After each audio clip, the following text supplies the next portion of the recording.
Okay, good morning, Ronald Llamas. Actually, hindi, good afternoon. Okay, Independence Day na ngayon sa Pilipinas. Good Kumusta day. dyan? Good day. Happy Independence Day sa lahat ng ating tagapakinig. No, Oo nga. buti na lang at walang mga elementong kumokontra sa ating pagdiriwang. No? Nung una kasi may mga plano na mga destabilization plots. No? Buti na lang wala sila nakumbinse sa ating mga military, hindi sila tumuloy. No? Pero Ronald, akala ko talaga yung balak na yun. So, I mean, gano'n ka seryoso ba yun? Kasi para sa akin yung dating ay is haka-haka lang ang dating sa akin. Pero obviously, it was serious enough na nabanggit nga na may mga retired military. Pero the usual yung mga retired military general, ganun. Di ba parang last year nangyari na yun, nangyayari na naman. Kaya para sa akin, ako wala kung gaano kaseryoso yun this So, time. halimbawa, nung nagsimula ito 3 weeks ago, nung sinabi ni Senator Ping Lacson na may mga destabilization plots na involved mga active military officers, Oh. hindi retired, no? Okay, okay. Oo, doon nagsimula yan no? Ikalawa, dahil dito sa nangyayari sa Senado, may Yes. mga gulo na nangyari sa labas ng Senado. Nagkasuntukan, nagkabatuhan. Tapos ang sinisigaw ng mga tao na supporters ni Alan Peter, sunugin ang Kongreso, sunugin ang Malacanang.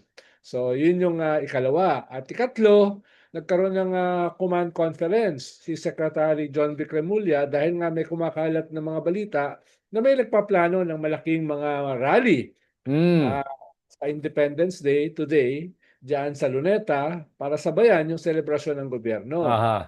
Actually, mga marcha sa Malacanang. So, nagkaroon sila ng ganong klaseng command conference ng mga ating mga law enforcers.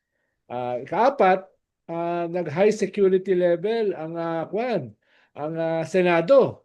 Mhm. Nag-work from home yung mga empleyado, pinagbawal ang pagbisita sa Senado at nagkaroon ng mga bomb threat protocol. So medyo seryoso.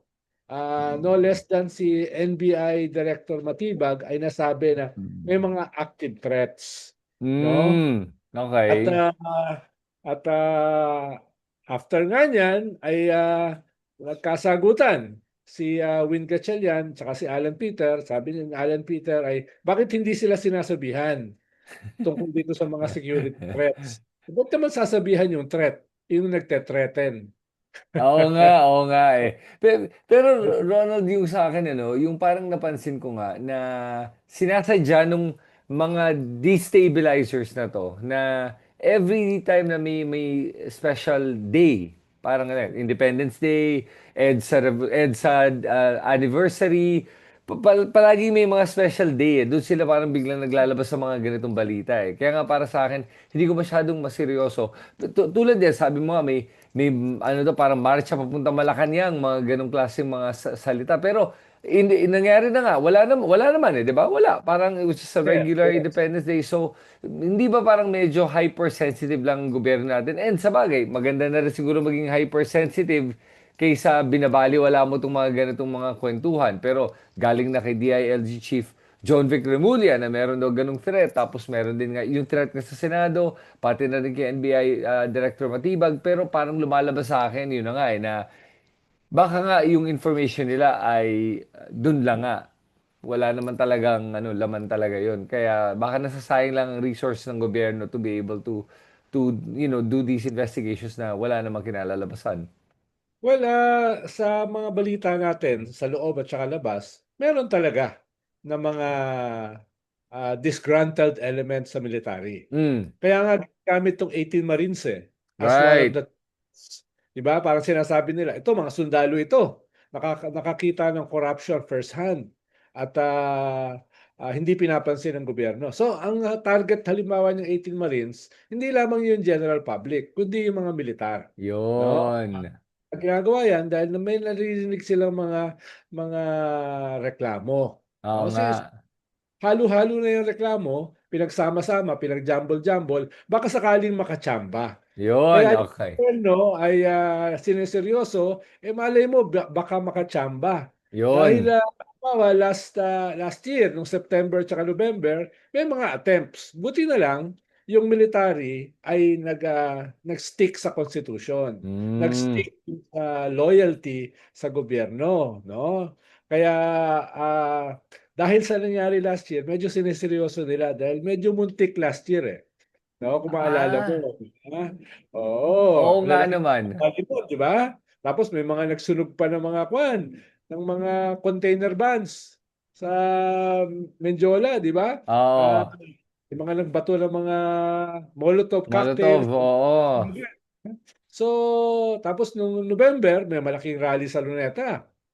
Di ba? Mga Oo nga. 500 tayo eh, no? Imagine mo kung 500,000 nagmarcha sa Malacanang. Oo nga, pero 'di ba yun nga yung sinasabi nila, 'di ba, na meron daw parang support ng INC na naman. Ito na naman yung INC na kaya nga daw medyo kinabahan sila eh. Yung ano interesting sa binanggit mo no, na binanggit mo nga na 18 Marines. Pero remember Ronald, na ngayon na nga 'di ba sinasabi na huwag nang tawaging Marines yung mga yan. Pero Yes. naging sticking point yung issue na yun. Natatawa ako dahil naiinis si na Mike Defensor at sina Attorney Baligod, bakit daw tinatawag silang 18? Bagmen na lang daw. Tapos parang yun yung naging punto nila. Kailangan tawaging Marines. At nakikita ko na tama yung sinasabi mo na hindi kasi yung publiko laging gusto nilang idala at makuha yung suporta. Gusto nila makuha yung suporta ng AFP mismo, ng mga sundalo mismo kahit pinipilit nila yung naratibo na kailangan tawagin silang 18 Marines. Pero hindi nga tamang tawagin 18 Marines, eh, di ba? Kasi nga, pag dishonorably discharged ka, ibig sabihin, parang hindi ka na naging Marines.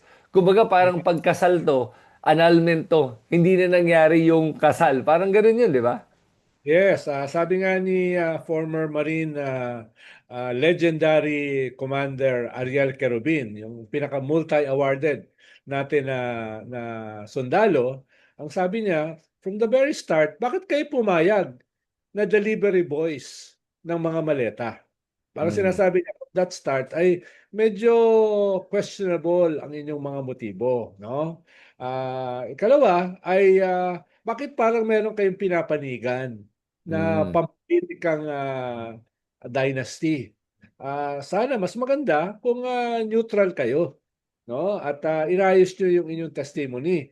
Dahil the very fact na kasama nyo si Mike Defensor ay very partisan yung Mm. inyo na mga testimony. At ikatlo, medyo may mga kahinaan yung inyong testimony. No? Yung dala kayong ni Laila de Lima ng maleta na naging paper bag, na naging envelope, no? Tapos nagdala kayo para sa ICC ng mga milyong dolyares na pinapalit nyo sa isang money changer. Hindi ganun kadali magpapalit ng milyones na dolyar sa money changer, no? Matatanggalan ng lisensya yun, baka makulong pa yung manager doon, no? Oo nga, oo. At ni... Tatlo, Oh. oh, ikatlo, nagdala pala kayo ng pera kay Loren Legarda at saka kay Mark Villar. Ba't biglang nung tinawag kayo mga bayani ni Loren Legarda, biglang natanggal yung kanyang pangalan. Tapos si Senator Soto, hindi pa siya senador noon, no? At yung pinagbigyan niyo daw ng pera, ng maleta, ay matagal nang patay. Ano yung multo? No? From ghost projects to ghost delivery. No? So, yung mga ganun ba? Na, tapos hindi naman sila dumalo nung pinatawag sila dun sa Blue Ribbon nila Win Gatchalian. Di Oo nga. ba? Doon sila sa Senado, hindi sila dumalo. So, yun ba, nagkakaroon ng maraming tanong. No? Hindi naman natin Oo. sabi na walang katotohanan lahat ng kanilang sinasabi. Pero may mga inconsistencies kasi. No? Marami, marami. Oh, at sabi nga nila, ano ba 'yon? Falsis in uno, falsis in omnibus. Pag merong mali sa bahagi ng testimony mo, tinatamaan yung buong testimony mo. 'Di ba? Ganun ba? Oo, kaya pero malinaw yung kanilang balak eh. Gamitin itong mga Yun. dating sundalo na ito para to trigger unrest within the ranks of the military. No? Yun siguro Ronald yung pinaka-issue ko talaga sa ginagawa ng mga to. Nakatama ka kasi nakikita nga natin na partisan siya. Number one, partisan. Obvious eh. At pangalawa, nakikita mo talaga na talagang destabilization yung balak ng mga to. When I say mga to, I'm not referring to the 18 kasi tingin ko talaga ginagamit lang sila.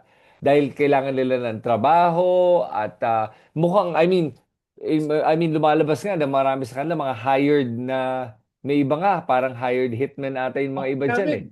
At inamin ni Mike Defensor na talagang binigyan niya ng pera. O yun Sabi pa. ka, matibag, binigyan sila ng tigli 5 milyon. No? Eventually, inamin nga ni Mike Defensor, hindi lang niya sinabi kung magkano. Sabi niya, Oh, anong mali kung binigyan ko sila ng pera? No? Ganun ba na the plot thickens? No? o yun na nga Siyempre, eh. Kaya ng pera, tainted yung kanilang testimony. yun, no. Tapos pero Ronald, may isang bagman na pumunta na sa ombudsman. Si Johnny Buduan. Pumunta na daw Mhm. pero hindi ko alam kung ano yung testimonya niya. Pero siguro siya yung mga may alam at yung punto nga nila is meron naman daw kasi katotohanan sinasabi. Pero hindi naman nga natin sinasabi na walang katotohanan. Sinasabi lang natin na sa sobrang daming sinasabi niyong kasinungalingan, nasisira yung kredibilidad nyo. At nasisira yung mga, kahit na meron kayong katotohanan, hindi ko na alam kung anong paniniwalaan ko. Sa totoo lang, wala na nga akong tiwala sa kanila eh. At saka si Attorney Baligod mismo, may mga ano siyang history of dagdag bawas pagdating sa mga ganung mga kontrobersya eh, di ba? Nung panahon nga ni Napoles, may mga dinagdag din siya mga pangalan eh. Kaya medyo hindi ka panipaniwala talaga tong si Baligod. Hindi ko alam ba't siya yung ginagamit eh. O dahil ganun nga siyang klaseng tao. Ronald, gusto ko din banggitin yung yung speech ni BBM sa Independence Day. Ang ni-recognize niya si Senate President pro tempore, Sherwin Gatchalian. Paano wala si ano doon, Alan Peter Cayetano, 'di ba? Pero 'di ba required ang buong Senado o mag-attend ng mga ganon? Well, imbitado sila, no? Pero siyempre, no, yung iba, may limit yung kanilang pagiging plastic at saka ipokrito. Pero nito nga nakaraang linggo, malinaw naman na meron ng de facto at saka de jure recognition Mm. itong leadership ni Win Gatchalian, no? Mhm. Iban pa sa meron na silang support ng jurisprudence, may majority sila. Sila yung kinikilala ng executive at saka ng lower house ng Kongreso. Kaya meron na silang recognition. Yes. No? Kulang na lang yung isa na para mag-elect sila ng Senate President. Mhm. Although, sabi si Scarpio at saka ng iba pang legal luminaries, kahit yon hindi na kailangan no? Dahil nga ang absolute majority ngayon ng Senado ay 23. Dahil tinanggal mo na yung isa Yeah. no? Tinanggal mo na siya. At yung functions na kanyang office wala na. No? Kasama sa functions ng office ay bumoto. Mm. So, kaya sinasabi ng mga ibang legal luminaries, yung 12 pwede na Yeah. Siguro yung grupo nila Win Gatchalian gusto lang makasigurado. Yes. No? Pero may recognition na sila at ang makakakontra na lang diyan ay kung halimbawa maglalabas yung Supreme Court ng desisyon, no? Pero yung Supreme Court hindi yan makikialam Kung sakali makikialam yan, it will take a longer time dahil ibig sabihin may constitutional crisis o kaya ay meron talagang grave abuse of discretion na Mhm. nangyari. Na so far wala naman. Pero Ron, ano ang interesting yung sinabi mo? Sige, banggitin nga natin para lang klaro sa lahat ng mga viewers. Sino yung natanggalan ng senator parang duties and responsibilities? Sinabi mo may isa lang eh. May dalawang nawala sa Senado ngayon. Sino yung isang yon? Ronald Llamas, Bato de la Rosa o si Jingoy Estrada? Sino yung sinasabi nilang isa? Hmm. Well, kung maobserbahan mo, Chris, may apat na hindi dumadalo doon sa kanilang mga gathering, yung kanilang sariling Blue Oo nga, Ribbon, yung meron nga. Oh. merong apat na hindi dumadalo at yung apat na yan hindi pa talaga nagpapakita. So, pwedeng isa o dalawa diyan sa apat ay nag-iisip. Dalawang Bilyar, isang Bongo, saka isang Joel Villanueva. Tapos may lumabas na picture, makakasama si Win Gatchalian, si Joel at saka si Mig Subiri na nagtatawanan. No? So, Ah. hindi ako gugulat kung si Joel Villanueva yan. Pero, halimbawa si Mark Villar, hindi tinanggal ng 18 alleged Marines dun Oo sa nga. kanilang na binigyan ng maleta. Ang tinanggal lang si Loren Legarda. So, anong ibig sabihin nun, no? May So, negotiations na nangyayari behind the oo. scenes. Oo. sabi nga ni Congressman Pepito Alvarez, 'di ba? Nung lumusob siya ron sa Oo nga. Senado, yung pangalan niya nung hindi siya pumirma doon sa impeachment ni BBM, no, na inaalok siya ni Mike Defensor, no? Biglang nakasama yung pangalan niya, kaya galit na galit, lumusob sa Senado. Oo nga, pati Kaya, si Marcoleta nagtago eh.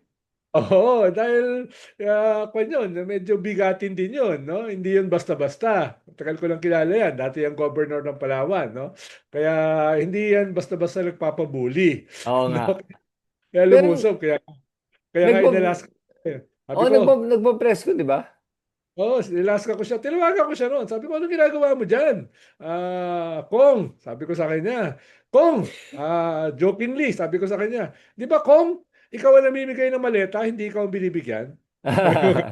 Tawanan lang kami, no? Alam mo Ronald, nagugulat talaga ako na etong linggong to is one of the most tame sa mundo ng politika kasi 'di ba for the last several weeks tuloy-tuloy mga supot na pasabog ang lumalabas. Kaya nga sa akin, sabi ko nga, ba, itong linggong to wala masyado nangyari, milagro kasi siguro kailangan ng konting breather kasi nga kung hindi nakakapagod talaga sa mga Pero Pilipino. sana, pero sana, Chris, hindi to yung calm before the storm. 'Yun. Itong next 2 weeks, very intense ito dahil simula na ng impeachment. Di Yeah, ba? yep. Tapos, preparasyon na rin ito para sa SONA na medyo defining para sa gobyerno dahil ito yung first SONA, saka naman SONA. Yes. Oh, anong mga babanggitin niya? Crucial itong next 2 weeks, no? SONA, impeachment, no? Tapos itong resolution itong Senate crisis. Tapos sa lahat ng 'yan, meron tayong nangyayaring economic crisis. Hindi naman Mhm. nag-iimprove ang ating ekonomiya, di ba? Yep. Tapos yung approval rating ng presidente patuloy na bumababa. Mhm. So, nangyayari ito sa ganong klaseng conjuncture, no? Sa ganong Mhm. klaseng landscape. Kaya sana hindi ito yung calm before the storm. Dahil hindi Yep. pa tapos ito eh. No? Oo Hindi pa nga. tapos ito. Dahil maraming posibleng makulong. Oo Tapos nga, itong marami. mga makulong, meron itong mga bahagi ito ng mga religious groups na na nakikialam sa ating politika. Yes. Oh, So, so kung sakaling nasa bingit ng pagkakulong si Marcoleta, si Joel Villanueva, siyempre yung kanilang mga base, yung kanilang mga grupo ay hindi basta-basta tatanggapin ito sitting down, no? mhm. Oh, okay. Hmm. So ngayon tama kayo si Sam mo no, na this might be the calm before the storm because nga kailangan talaga for BBM to have a significant na SONA. And ngayon, itong katapusan, importante na matupad niya yung kanyang pangako na sinabi niya nung last, sona niya. 'Di ba? Kailangan talaga may makulong dito sa flood control issue na to. Hindi lang si Jinggoy, hindi lang si Bong Revilla, kailangan maraming kaso pang masampahan kasi ang daming involved. Ito yung mga pinangako sa atin ng ating ombudsman at pag hindi nila matupad to, anong sasabihin ni BBM na accomplishment niya itong taon. Yan nga yung major na binanggit niya. Kailangan niyang patunayan yan. Ngayon, ang epekto niya sa Senado is significant din, di ba? Kasi pagdating ka sa pagboboto, hindi lang pagboboto ng Senate President pinag-uusapan mo dito. Apparently, meron din itong epekto sa pagboboto pagdating sa impeachment. Tama ba yung pagkaintindi ko noon, yung sa pagboboto when it comes to the impeachment? Yes, dahil ang unang labanan dito, una yung mga rules, di ba? Binago nila yung rules. Pwedeng hindi yung Senate President ang presiding officer. At Mhm. naglagay sila ng parang general manager na mag-aasikaso ng impeachment pero hindi siya yung presiding officer. So, yun yung bago sa rules ng impeachment. Dati kasi Senate President yan eh. Pero yung pagiging presiding officer ng Senate President, hindi yan constitutional. Rules lang yan ng Senado. Ibig sabihin, pwedeng baguhin yan. Yung Ah, ikalawang labanan, yung majority. Kaya nga hinahabol nila Alan Peter yung majority eh. ay. Dahil kung hindi mo hawak yung majority, pwedeng ma-reject yung mga evidence. Mhm. Evidence kasi aaprubahan yan eh. Di ba? Aaprubahan Mm. yung majority. Kaya yun yung unang labanan. No? Major battle ay yung majority. Papayagan ba nila na lumabas yung ebidensya? no? Right, right, right. Ebidensya, pwede makaapekto ito dun sa two-thirds voting. Di ba? Mhm. Sino ba namang senador ang hindi magko-convict, no? Kung lalabas sa ebidensya na yung akusado na vice president ay tumatanggap ng pera in the hundreds of millions galing sa mga drug lords, pogo lords, at iba pang lords. Eh di ba pati siya machismis na suportado ng drug lords. So, ibig sabihin, yung popular pressure dahil panggagalingan ng ebidensya at yung popular pressure na yan sa mga senador, no, ay pwedeng makaapekto dun sa two-thirds voting, no? Mm. Una, labanan sa rules, ikalawa, labanan sa majority, at ikatlo, labanan sa two-thirds. Stages Okay. yan. Okay, Oo. yung Mm. interesting dyan sa majority na sinasabi mo, no? Kaya nga siguro pag tinignan mo, wala na nga sumisipot sa grupo, sa block ni Alan Peter Cayetano sa kahit na anong mga nakaraang Senate sessions natin. Kasi nga, tingin ko, inamin naman ni Marcoleta nga, di ba? Na kaya nga hindi kami sumisipot eh. Kasi alam namin, pag sumipot kami, alam ni Alan Peter Cayetano na wala na siyang majority. Matatanggal siya bilang Senate President the moment na Oh, sumipot inamin. sila. Oo, di ba? The Inamin moment niya. sumipot sila, kaya ngayon, absent na naman to pambihira. Inamin Absent niya. sila eh, sa trabaho eh. Ilang araw na yan eh, di ba? Lantara na, di ba? At yung kwan din, dahil nakita mo siguro yung mga surveys, na overwhelming, hindi lang two-thirds, 70%, ay talagang kontra kay Alan Peter. No? Kaya yung mga ibang kasama niya, siguro ayaw din nilang tamaan by Oo. association. No? Pag nagkaroon sila ng association kay Alan sa kay Marcoleta, baka tamaan sila ng galit ng sambayanan. Kaya tingnan mo, mismo si Vice President Sara, tahimik. Oo nga. Dumidikit pa, di ba? Dahil una, hindi naman sila close ni Alan. No? Ikalawa, baka nabalitaan niya nung pumunta si Alan sa Malacanang, ay nilaglag siya. At ikatlo ay yung mga survey, baka pati siya tamaan. Mm. Bumaba. No? So, makikita mo na medyo isolated na si Ambassador of Jesus Christ. Pero sabi naman kasi niya, kahit mawala na yung tiwala ng lahat, basta yung tiwala ng Diyos ay nasa kanya pa rin. Di ba? Yun naman yung kanyang sabi, di ba? Alam mo si Alan Peter Cayetano, sa totoo lang, grabe ano, ang kapal talaga ng mukha. Kailangan I mean, nakikita naman natin, kailangan talaga naman medyo makapal ang mukha mo pagpapasok sa mundo ng politika. Pero si Alan Peter Cayetano, ibang level yung pagkakapal ng mukha niya na naniniwala siya talaga sa kanyang ano ba yun? May pagka-righteousness siya eh. Self-righteousness, no? Oo, delusions. Yun, delusions of righteousness. Yun yung kanya. Na magme-mental gymnastics siya na gawing tama na kahit na anong mali na ginagawa niya.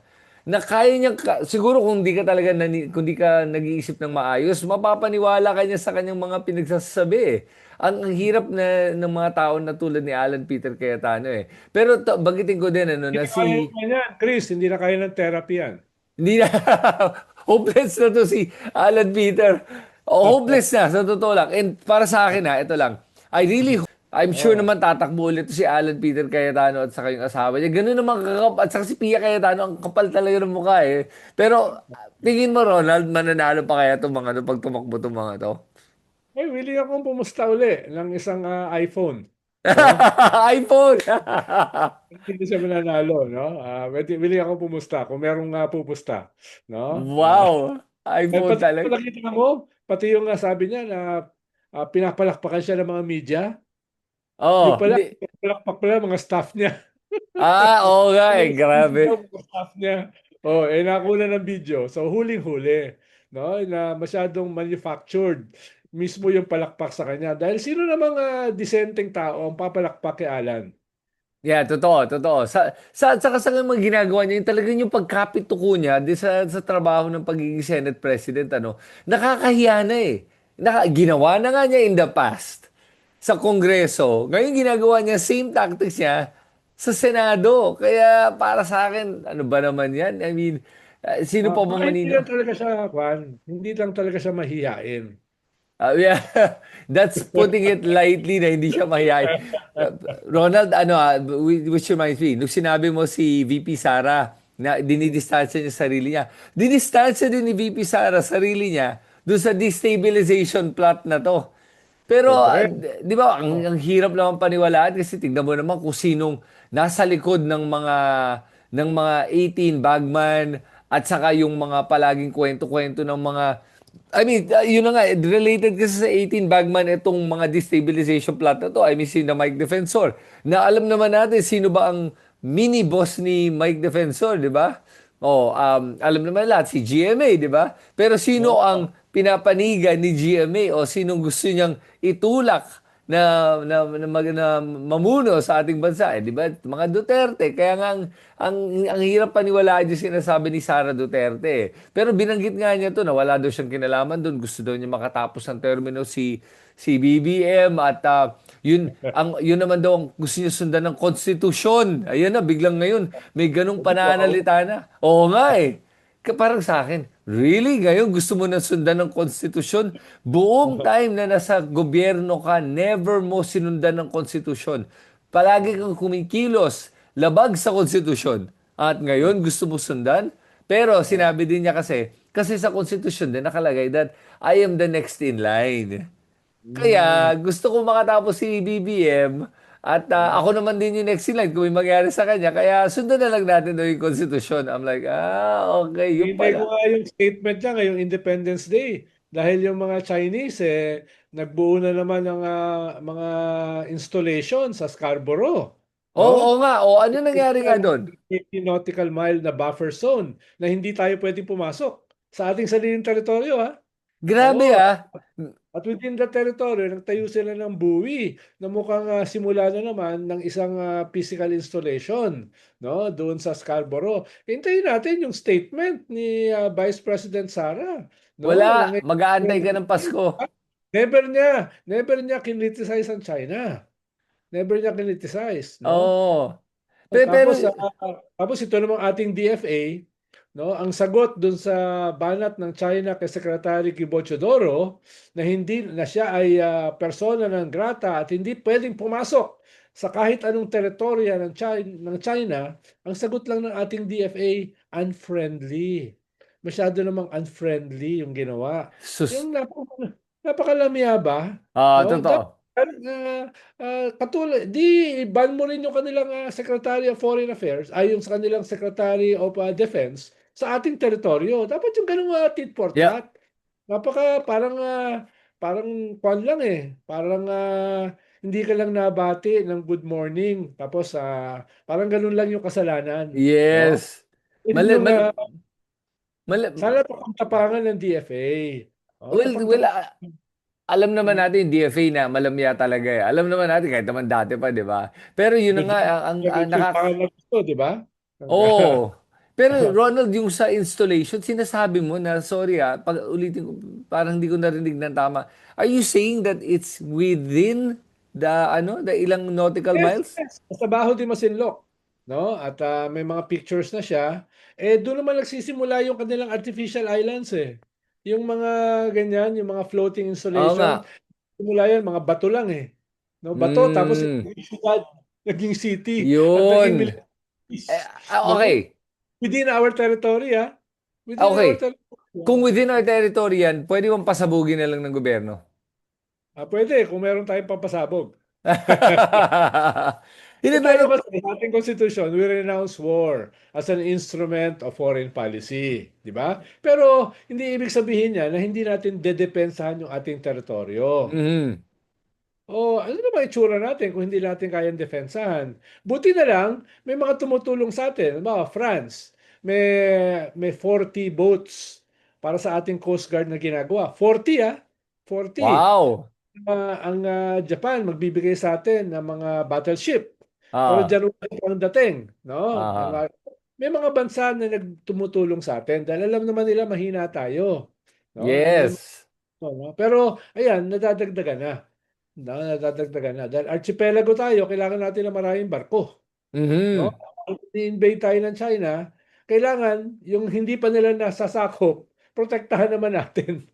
Oo nga, Di ba? hindi, pero Ronald, tama ka naman na yung mga hindi pa nasasakop ko, protektahan. Pero yung nasakop na, para sa akin kasi, Kung within our territory naman, invasion yan ang dating sa akin. Hindi pasabugin mo. Correct, Kung hindi correct, pasabugin, tanggalin mo. Tanggalin mo lang kasi, excuse me, hindi pwede correct. yan eh.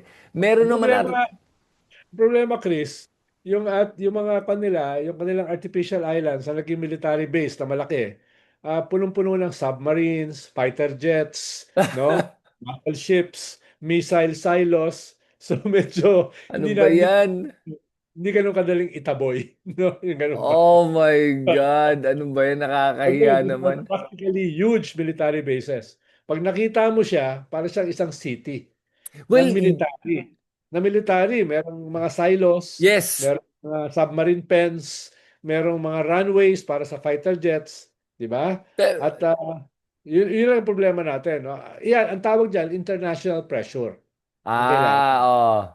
Pero Kung yung tayo sinasa... natin, hindi natin kakayanin. Oo, pero yung sinasabi ko, yung buoy pa lang, yung isa pa lang, di ba Ay, sabi mo, sorry. bakit Oo. hindi yun pasabugin? Yun ang ibig ko sabihin. Since wala Well, pa naman. sa paligid niya, nandun yung mga Chinese Navy. Nandun yung Chinese Coast Guard. Ah, Naglagay sila ng 30 nautical miles na hindi natin kayang pasukin. Yung ating mangingisda, hindi pwedeng pumasok. Kung maalala mo last year, di ba nagbungguan yeah, yung yeah. Oo, totoo. Chinese Navy at saka yung Chinese Coast Guard na may mga Mm. patay, may mga Oo nga, casualties. oo. Ang nangyari yon dahil hinahabol nila yung ating Philippine Coast Guard vessel na pumasok sa kanilang 30 nautical miles barrier. Hinabol nila yan dahil Ah, nakapasok tayo ron. Tinest natin ah, eh. Territoryo namin ito. Dapat pwede kami pumasok. Hinabol nila. Eh oo. mabilis, maliit yung Coast Guard. No? Habang hinahabol nila, no, sila yung nagbungguan. Yun. Yun yung no? Yun yung context no. Medyo napahiya sila noon. Dahil ang liit-liit ng ating Coast Guard, hinahabol nila, yung malalaki nilang barko ang nagbungguan. Pero dahil Yes. yun, nakapasok ang nilang 30 nautical miles na barrier na hindi tayo pwedeng pumasok. Okay. Barrier saan? From where? Scarborough. Sa Scarborough. Sa Ibig mismo sabihin, Scarborough Shoal, binantayan nila within oo, 30 tayo nautical pwede miles pumasok ngayon at doon. Oo. Kaya ngayong ang kapal naman Independence ng Day, mukha. kailangan maunawaan natin yung ginagawa ng China. At yung mga pro-China nating mga politiko, dapat isumpa natin ngayong Independence Day. Yung Mhm. ating mga paborito Ah. mong senador, di Oh, ba? sige. O bang Tahimik, tahimik, wala sa Independence Day celebration, Mhm. walang state criticizing itong ginagawa ng China sa Scarborough, sa Sandy Cay, sa Escoda Shoal, di ba? Yun yung problema eh. Ang dami nating mga traidor at saka taksil, tapos binoboto pa natin. Yun. Yun ang Mm. pinaka nakakalungkot actually. Alam mo kasi kung sa mga Chinese na ano na mga government officials, mas naintindihan ko pa kung bakit sila kalaban ng Pilipinas. Pero para sa sarili nating mga senador, sarili nating vice president ay ganitong kumilos na parang traidor sa sarili nilang bansa. Yun ang nakakahiya talaga. Kasi yun ang mas nakakahiya ay yung mga taong bumoto sa kanila, mga Pilipinong bumoto dito sa mga senador na to. At para sa akin, yun ang hindi lang nakakahiya, nakakalungkot na katotohanan natin na ang bilis nating traidorin yung sarili nating bansa para sa ating mga politiko na alam naman natin ay mas pinapabor ang ibang mga bansa, mga dayuhan kumpara sa atin. 'Di ba? Nakakahiya, no? Tayong mga Pilipino na kapwa Pilipino natin, tinatraidor natin para sa mga dayuhan. Ewan ko talaga kung ano mapupunta, saan tayo mapupunta nito pag ganun eh. Hindi ko na nga Oo. makita eh. Correct, correct, no? Kaya nga kaya mahalaga nga yung mga podcast katulad nito dahil pinapaliwanag natin. Dahil ang problema natin mismo yung ating educational system. Hindi ni wala sa ating curriculum yung West Philippine Sea. 'Di Mm. ba? Ni wala sa ating curriculum yung ating victory sa UNCLOS. 'Di ba? So, dapat yan kinikwento sa ating mga libro eh, tinuturo sa ating Yes. kabataan. 'Di ba? Yep. May nag-i-invade sa ating teritoryo. Ito yung ating teritoryo. Kahit nga si Marcoleta, hindi alam na teritoryo natin yung West Philippine Sea eh. Di ba? Ay, Paano ba nako. yung ating kabataan? Di Totoo. ba? Yun yung Pe- point natin eh. Sa China, mga kindergarten pa lang yan, tinuturuan na yan. Mhm. Na sa kanila ang buong South China Sea. Habang Pero, tayo, hindi natin tinuturo sa ating kabataan na atin ang West Philippines. Pero Ronald, may mas malaki pa tayong problema dyan Mm. kung tutuusin, kaya hindi yan tinuturo. Mismo may educational crisis nga tayo, di ba Ronald? Na karamihan ng ating mga estudyante nga ay hindi man lang makaintindi ng Kulang simpleng sa cognitive. Oo, Oo. pag-iisip. Mm. Simpleng ano na nga, Oo. simple reading comprehension. Hindi kaya ng karamihan ng mga estudyante natin. Math, simpleng math. Hindi kaya ng karamihan ng mga estudyante natin. Simpleng science. Paano pa yung ganyang history lesson na yan? Ay, yun siguro yung nakakaawa na sana talagang matupad. At Ronald, I mean, alam mo, nabalitaan ko nga, speaking of education, na meron tayong parang 60 plus billion na budget para magpapagawa ng mga eskwelahan na hanggang ngayon, lampas ng 6 months since nangyari yung pagbanggit nga ng mga, yung pagbabago at pagbabanggit ng pagpapagawa nitong mga buildings na to para sa ating mga eskwelahan, wala pang nabibuild daw o konti pa lang according to Bam Aquino. Ano ba talaga ang problema ng ating Oo, gobyerno? meron kang 70,000 mahigit na deficit sa mga paaralan. Oo nga. Pero may budget, no? Ang problema pa natin sa mga paaralan natin, yung mga paaralan natin ay 2 to 3 times overpriced. Kung yung mga private na mga Rotary kaya magpagawa, halimbawa ng isang classroom worth 100,000 o 150,000, yung budget natin sa paaralan, sa mga classroom, ay umaabot ng 500,000. No? Yun. Kaya nga, mas gusto ng mga private, kami nagagawa. Dahil Mm. napapagawa namin yan ng mura, lalo na ngayon maraming prefab. Di ba Oo. maraming prefab eh. Pwedeng Yes. mabilis yan eh, yung mga paaralan. Nagtataka ako, bakit hindi kayang pabilisin? Ano Yep. yan? Naghihintay ng mga kickback? Ano yan? Naghihintay ng mga kikitain? Itong mga corrupt officials natin? Doon umiinit ang ulo ko eh. Nasa gitna Mhm. tayo ng educational crisis, tapos ang bagal. No? Yep. Ang bagal. May budget naman. Yep. No? May budget naman. No? Kaya, halimbawa ngayon, meron tayong malaking project. No? Pagdedebatihan yan. Alam mo ba yon yung Pax Silica? Hindi ko No? alam. Kwento mo nga sa akin. Kasi yung Biden government, merong more than $21 billion worth na gustong itayo na semiconductor facilities dito sa region natin pero nakasentro sa Pilipinas. Hmm. Nung nanalo si Trump ay dinisapprove niya yan. Pero pinagpatuloy niya ibang pangalan, Pax Silica. Ang ibig sabihin niyan, yung mga components, yung mga semiconductor components ng artificial intelligence of the future ay gagawin dito sa ating bansa.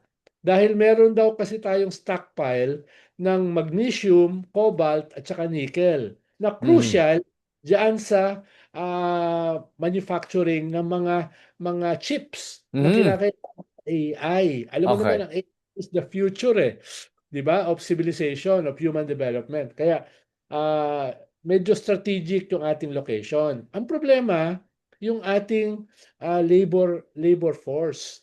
Dahil yung ating labor force ay ang kanyang skill set packaging nitong mga semiconductors, hindi yung paggawa. So kailangan mo mag-create ng bagong generation ng mga workers na capable technically sa paggawa niyan, no? Dahil dito nila gustong itayo yan dito Okay. sa Clark City yan, no? That's Major good. yan kung matutuloy, no? Of course, pagdedebatihan pa yan, no? Dahil may mining component yan, meron yang labor component, etc. Pero kung ganito yung pinag-uusapan natin ngayon, ganyan yung level ng ating education, wala na yan. Hindi na sila pupunta rito. No? Sayang Dahil naman. oo nga, yun nga. Kaya kailangan makapag-catch up yung ating mga eskwelahan, yung ating educational system. Dahil yung nauunahan tayo ng Vietnam, nauunahan tayo Yes. ng Cambodia, Yep. nauunahan tayo ng Indonesia, Malaysia, di ba? Yun ang nauuna because of education. Yeah, totoo yun. And Ang Singapore, walang natural resources. Ang Taiwan, minimal lang natural resources. Ano yung strength nila? eh, Human resources. At ngayon, nasa level sila ng first world. yes. Oh. Totoo, totoo 'yun. And ano, para sa akin ano, siguro ito na ang problema dun sa ating education sector. Number one, kasi iniisip ko lang dalawang rason kung bakit ito nangyayari. Number one, tingin ko talaga dahil siguro nag-iingat yung ating gobyerno ngayon, yung Department of Education, dahil nga sa mga corruption issue, kaya sila ngayon ganyan sa paggagastos, dahan-dahan sa sobrang ingat. Number one. Number two, ito yung nakikita kong baka pwede maging problema. Dahil etong si Education Secretary Ed Angara, ang in charge na ngayon sa pagpapagawa ng classrooms, hindi na ang DPWH. So baka yun ang rason kasi hindi naman sila eksperto sa pagpapagawa ng mga classrooms eh. 'Di ba kasi dati DPWH yung gumagawa noon. Budget ng DPWH yung pagpapagawa ng classroom. Ngayon yung budget na yun nilipat na sa Department of Education, sila nagagawa. Pero may capabilities ba sila? May know-how ba sila? Number two. And number three, problema, Ed Angara is a newly appointed DepEd Secretary. Baka hindi pa siya kasado, hindi pa niya alam kung paano gagawin to at baka wala siyang ginagawa. Hindi ko alam eh. Link pa sa corruption. O yun pa. Oo, na-link. Pero again, ito yung sa link. Paglilink kasi, nilink siya ni Bernardo, di ba? Si Bernardo yung nag-link sa kanya eh.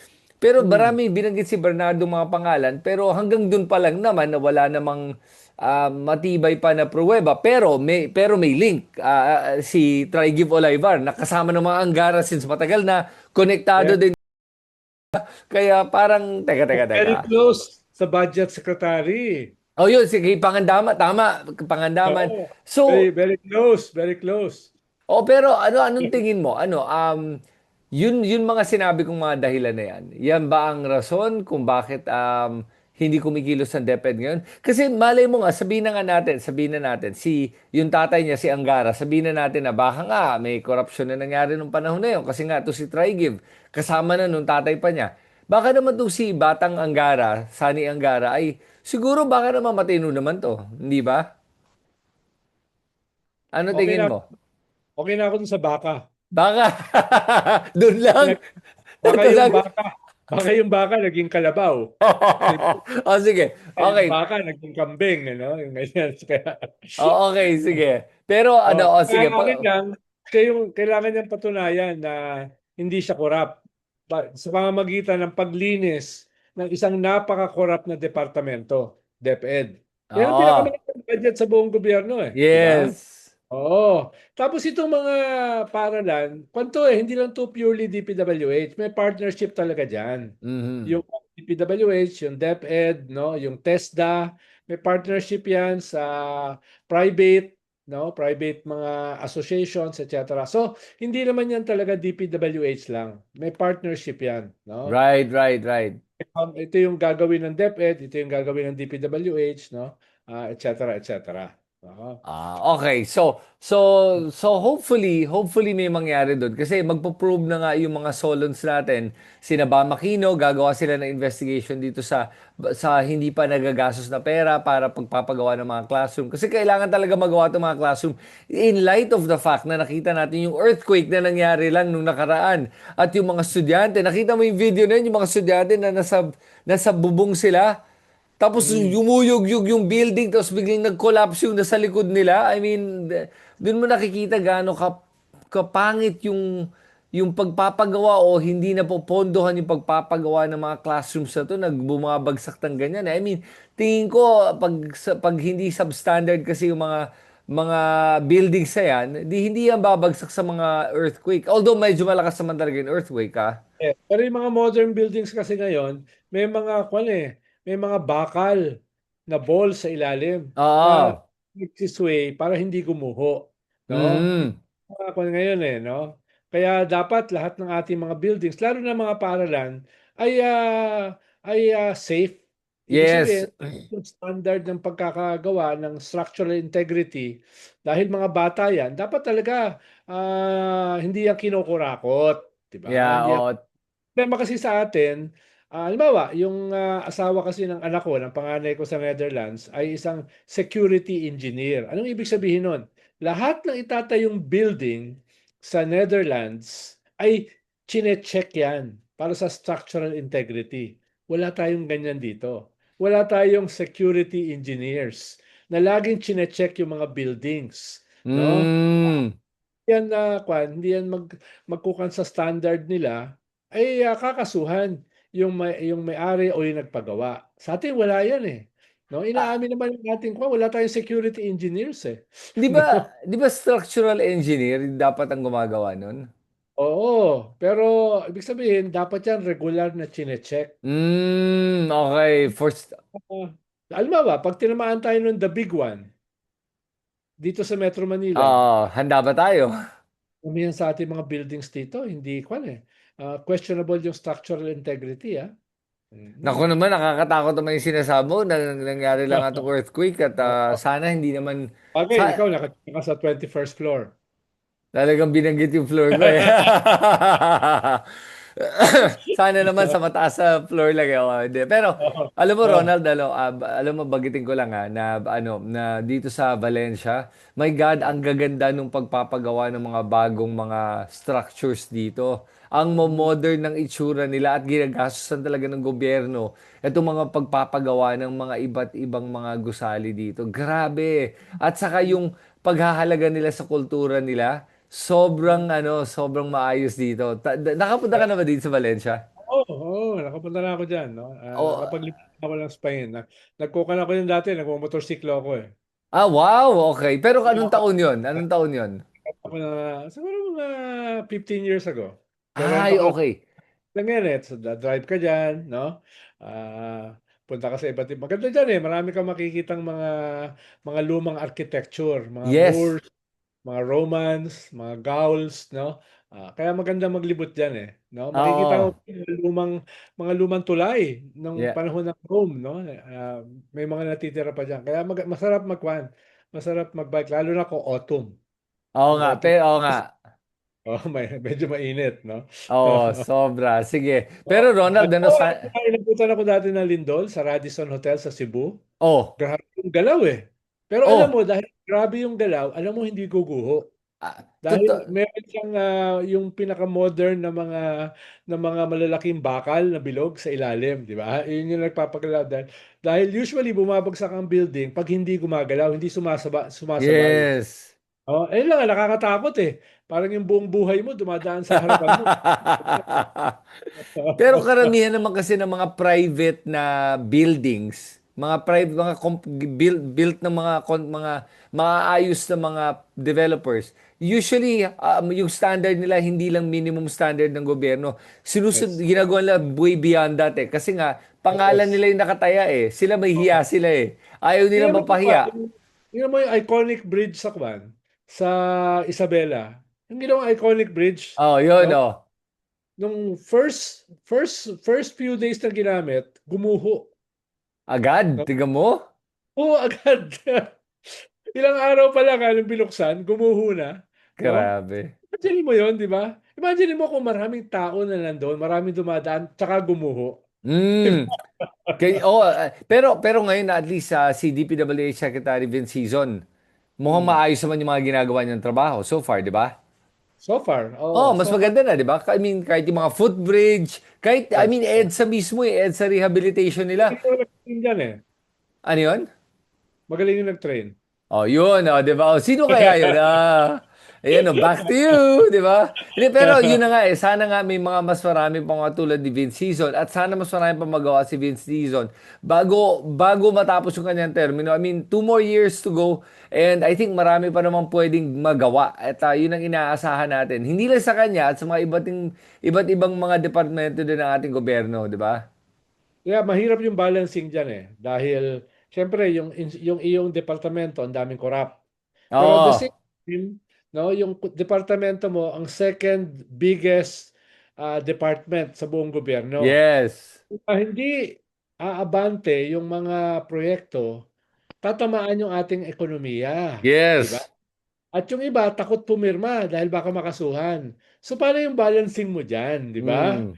Yung balancing mo, hindi mo naman matanggal lahat. Oo No, nga. kahit maraming kurap dahil wala ka namang ipapalit, 'di ba? So, anong gagawin mo? 'Di ba? Kaya hindi ako maiinggit sa trabaho ni Vince diyan eh. Yeah, No? totoo kasi kahit pa paano, pag may mga mahuli pang korupsyon, damay siya ngayon dito kahit pinipigil na nga niya eh. Oo, kaya nga hindi matuloy-tuloy itong cabinet revamp eh, dahil wala silang mahanap na papalit. Kasi mga tao natatakot ngayon. Hindi, tsaka last 2 minutes na eh. Yala, Next year, kampanya na eh. So, ano magagawa mo, di ba? Tapos, ah, kay, gulo-gulo. Gulo-gulo, ang daming bakbakan, di ba? Kung ikaw ay galing sa private sector, ba't ako sasama sa gulo, di ba? Eh, ang ganda na ng kuwan ko rito, ng lokasyon ko. Yun yung problema. kaya, No? kaya panay acting na lang lahat. Acting Puro acting. secretary, No? oo. Kailangan ko nakakita ng ganyan karaming acting eh. Oo nga No? eh, hindi. Yun yung Acting, senador, acting, puro acting. oo nga, pero dapat hindi acting, Actor. dapat action, oo, 'di ba? Kaya 'yun ang kulang na ngayon eh. So ang sinasabi ba lame duck na si BBM moving forward from this Hindi pa SONA naman. onwards? Pa naman, pero itong sonang ito, in less than 2 months, kailangan magpakita siya ng mga, yung mga priority bills niya, ano nangyari? Di ba? Ano nangyari sa Yeah, oo priority nga, yung bills? apat. Ano nangyari sa kanyang big fish? Na mga dilis lang, no? At least meron ka ng Jinggoy, saka Bunuan, no? Ikatlo, anong gagawin mo dito sa ating economic situation? Di Ah, ba? Malala. So, yung mga ganun ba, kailangan meron siya ma-deliver sa SONA niya. Anong sasabihin niya sa SONA? Ano ang kanyang scorecard? No? yes. Siyempre tayo, yung mga katulad natin, babanat yan sa kanyang scorecard. Di ba? Tama. Oo. Pero Ronald, I mean, sa apat na priority bills na sinasabi niya, napasa na yung isa sa Kongreso. Oh, yung anti-dynasty bill na lumalabas ay legitimizing dynasties. O paano na? Dynasties. O may isa siyang napasa. Mali lang nga yung intention pero Pero dapat papasok yan sa BICAM. Hindi sila makapag-BICAM dahil may problema yung sa Senado. Senado. Tapos itong Freedom of Information Act, naaprubahan na yan sa Congress, kailangan pa yung i-BICAM. Di Ayun na ba? naman, Senado na naman. O, yung ICI nila, na bill nila Oo nga, i-deliver, hindi malinaw kung nasa na ba yun. Yung Party List Reform Bill, no? Nasa ayun na ba yun? pa. Mga ganun ba? No? Sisingilin siya sa zona niya yan eh. Nasa na Nako. yung mga yan? Di ba? Yo- Sabi mo, yung 15 malalaking kontraktor, isang kontraktor lang ang nakasuhan. Nasa Oo na nga. yung mga kontraktor, di ba? Oo. Yung mga Nako. kontraktor, bigay ng kickback. Ang Di dami ba? nito. Ang Oo. dami So, siyang ano ha. sisingilin siya dyan. No? Nako, lahat Kung hindi yan. siya, kung hindi siya makakapag-deliver ng maayos, mababanatan siya ng husto dun sa kanyang last year. Oo nga. Bumukha talaga siyang lame duck. Nako. No? O yan. O sige, asahan natin yan, Ronald. Tignan natin kung anong mangyayari sa mga susunod na Matapos si linggo. Mabanta, nabuhay ah. Oo nga eh, naglabas na naman ng ano. Ngayon siya nawalan na ng host eh. Kaya na siya na nag-host. Ay, wala na gusto mag-host. Sabi nila lahat, ayo, madadamay ako dyan. Ikaw na bahala. Pero naglabas nga siya ng kanyang pasabog. Pero para sa akin, again, supot na naman eh. Panay Yan mga naman. supot talaga eh. You know? Hindi ko na nga pinanood eh. At sa akin, sabi ko, anong point nito? Sabi Sinimulan ko ko, lang, hindi ko na tinapos eh. Katulad yung kay Hero, tinapos ko eh. oo Wala nga. naman. At Hindi saka, naman tinapos. inaantay ko yung part 2 niya. Wala namang part 2. Sabi ko, pabira naman, walang part 2. Wala na nga part 2. Pero yung Ah, ginawa niyang pagkukwento niya at kung ano ng mga sinasabi niya, lampas 1 oras kalahati din. Sabi ko, sus naman to, ang haba naman to hindi ko magkwento. na tinapos. Sinimulan ko na lang. Sabi ko, ay, eto na naman siya. Oo, nagrant lang talaga. Oo. Pero wala to, wala. Nagulat nga ako. Kala ko nga, baka banggitin na naman ako, pero nagulat ako ba? At Hindi. kasuhan na lang yan. Tapos ikulong. Pero No? natuloy-tuloy na yung kaso naman sa kanya, di ba? Nagkaroon na ng hearing eh. Pero available yun eh. Available yun eh. Oo nga, yun na nga lang eh. So, pero I mean, I think the trial will be fast, swift, at saka ay, may ginawa naman talagang kasalanan, talaga naman nag-extortion, kitang-kita. So, I mean, red-handed, caught red-handed. Ang hirap Hmm. depensahan yun except for technicalities. Pero tingnan natin kung magaling ba yung abogado niya. Pero tingin ko hindi eh. Kaya good luck talaga. Hindi si Falsis yung kanyang abogado. Oh, hindi si Francis.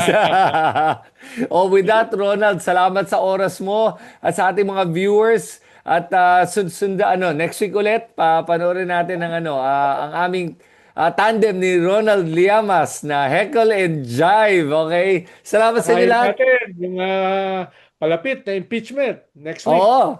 May Next week mga na ba? Hindi naman next week yung impeachment. Next week na ba? pero sa June 18, yan yung gagawin nila yung mga rules. Ayun. Oo.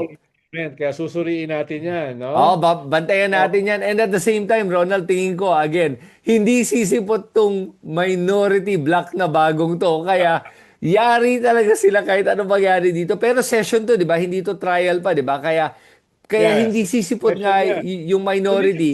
hindi sila makakapag-participate sa paggawa ng rules. Oo, pero kaya ayaw nila sumipot kasi ayaw nga nila na magkaroon ng quorum kasi pag magkaroon ng tamang quorum, problema nila. Tuloy na yan. Ah. Oo, tuloy-tuloy na eh. Kaya, sige Ronald, ingat ka dyan sa Eh, Pilipinas. Okay, at ah, next week magkita tayo muli.